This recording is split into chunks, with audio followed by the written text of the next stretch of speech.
اوكي يا شباب، ورا ما ندخل بهذا الباب، ورا ما نخطو هاي الخطوة، خلص ماكو رجعة. نقول بسم الله يا رب.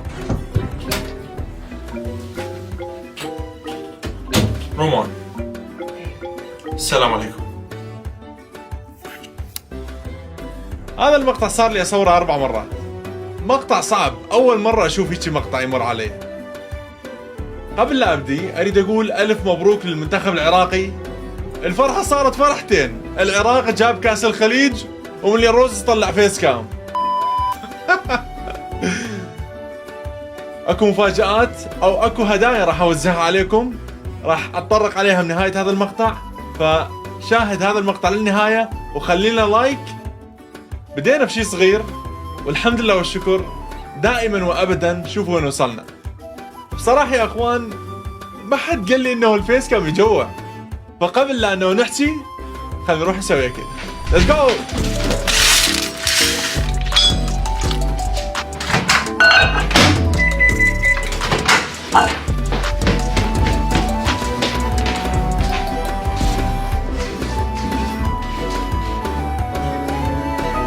السلام عليكم شباب بنات، شلون عساكم؟ طيبين؟ فرحان هوايه لين دا اشوف وجوهكم مبتسمه. اهلا بكم مرت اللوخ، وياكم اللي روزيس. اريد اقول شكرا جزيلا لكم يا شباب ويا بنات، انتم خليتوا رحلتي باليوتيوب كلش حلوه والهمانه. سوينا شيء حلو، بنينا مجتمع عائله مليون. ما كنت اقدر اسوي هذا الشيء وحدي، لكن اني وانتم خلينا ايد بايد وبنيناه. لا تسالني شلون، صدقني عندك ايد بالموضوع.